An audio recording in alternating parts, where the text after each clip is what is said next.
Avez-vous déjà économisé de l'argent avec tellement de soin que vous avez commencé à sauter des repas, à renoncer aux petits plaisirs, à renoncer à vivre, et malgré tout avoir l'impression qu'un seul mauvais jour pouvait tout vous enlever? Il existe un dicton, ne gardez pas votre argent. Cela ne signifie pas le gaspiller ou vivre sans prudence. Cela signifie que l'argent doit vous aider à vivre, pas vous faire peur de l'utiliser. Économiser est important, mais l'argent doit avoir un but. Dans une petite ville où l'électricité se coupait sans cesse, vivait un homme nommé Julien. Il travaillait de nuit comme agent de sécurité dans un entrepôt éloigné des rues animées. Julien était un homme simple et calme. Il faisait son travail honnêtement et ne causait jamais de problème. Quand il rentrait le matin, son corps était fatigué et ses yeux lourds. La nuit, au lieu de dormir, il restait souvent éveillé, pensant aux factures, aux coupures de courant et à l'avenir. La vie n'était pas facile dans cette ville. Quand l'électricité s'arrêtait, la nourriture se gâchait vite, les téléphones s'éteignaient, les bougies coûtaient de l'argent, et même les choses simples devenaient difficiles. Un soir, le courant s'est coupé pendant que Julien dînait avec sa femme et leur jeune fils, Lucas. Lucas montrait ses devoirs, mais la pièce est soudainement devenue sombre. Clara a allumé une petite bougie et a soupiré doucement, non pas en colère, juste fatiguée. Lucas a regardé la faible lumière et a demandé comment il pouvait étudier ainsi.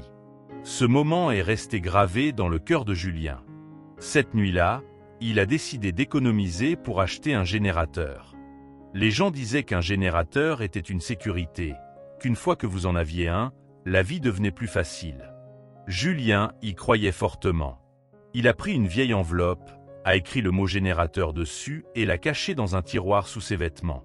Chaque semaine, il y déposait soigneusement de l'argent. Il a arrêté d'acheter de petites choses qui apportaient du confort. Il a arrêté de boire du thé chaud, d'acheter des fruits, et n'a pas acheté de nouvelles chaussures, même lorsque les anciennes étaient abîmées. Chaque fois qu'il ressentait un manque, il se disait que c'était pour l'avenir. Au début, l'enveloppe lui faisait du bien. Elle semblait lourde et pleine, et Julien pensait devenir en sécurité. Mais la vie ne s'est pas arrêtée.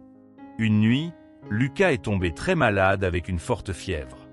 Ils l'ont emmené à la clinique, mais le médecin a demandé de l'argent d'abord. Julien a ouvert le tiroir avec des mains tremblantes et a pris de l'argent de l'enveloppe.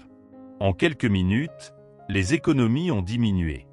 Lucas est allé mieux, mais Julien s'est senti inquiet, pas soulagé. Peu après, le loyer a légèrement augmenté, juste assez pour faire mal.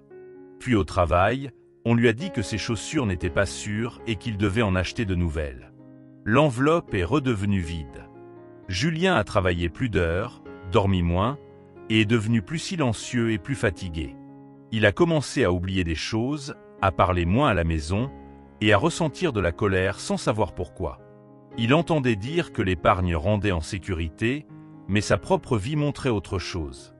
Plus il économisait, plus il avait peur de perdre. Une nuit sombre, alors que toute la ville était plongée dans le noir, Julien est sorti et a vu une lumière vive dans la maison d'une voisine de l'autre côté de la rue. C'était Madame Bernard, une vieille dame qui vendait des snacks près de l'école. Sa maison était calme et lumineuse, tandis que le reste de la rue était plongé dans l'obscurité. Julien s'est approché et lui a demandé comment elle avait encore de la lumière. Elle a souri et lui a montré une lampe rechargeable. Elle a expliqué qu'elle la chargeait quand il y avait de l'électricité et la louait aux autres quand le courant était coupé. Cela lui permettait de gagner de l'argent et de se sentir en sécurité. En entendant cela, quelque chose a changé dans l'esprit de Julien. Pour la première fois, il a compris que l'argent caché dans un tiroir restait silencieux, mais que l'argent utilisé intelligemment pouvait agir et revenir. Il est rentré chez lui en réfléchissant profondément, tenant l'enveloppe vide dans ses mains, comprenant que le problème n'était peut-être pas ce qu'il gagnait, mais ce qu'il faisait de ce qu'il avait. Julien s'est assis à la petite table de la cuisine tard dans la nuit pendant que le reste de la maison dormait, la bougie vacillant doucement, et pour la première fois depuis des années, il n'a pas repoussé l'enveloppe dans le tiroir comme si elle était dangereuse. Il l'a ouverte lentement, a compté les billets restants, sans ressentir de réconfort, seulement un poids dans la poitrine, sachant à quel point il pouvait disparaître rapidement. Quand Clara s'est réveillée et lui a demandé s'il économisait toujours pour le générateur, Julien a secoué la tête et a dit honnêtement qu'il ne voulait plus économiser seulement pour se sentir en sécurité, mais construire quelque chose qui les aiderait réellement à vivre. Clara a écouté, inquiète mais attentive, et cela lui a apporté du soulagement. Le lendemain, avec hésitation, Julien a utilisé une partie de l'argent pour acheter 2 lampes rechargeables et un petit chargeur de téléphone. Il a conclu un accord discret avec un coiffeur pour les recharger pendant la journée en échange d'aide le soir. Lors d'une nouvelle coupure, Julien est allé de porte en porte proposer de la lumière et des recharges pour un petit prix. Certains ont refusé, d'autres ont accepté.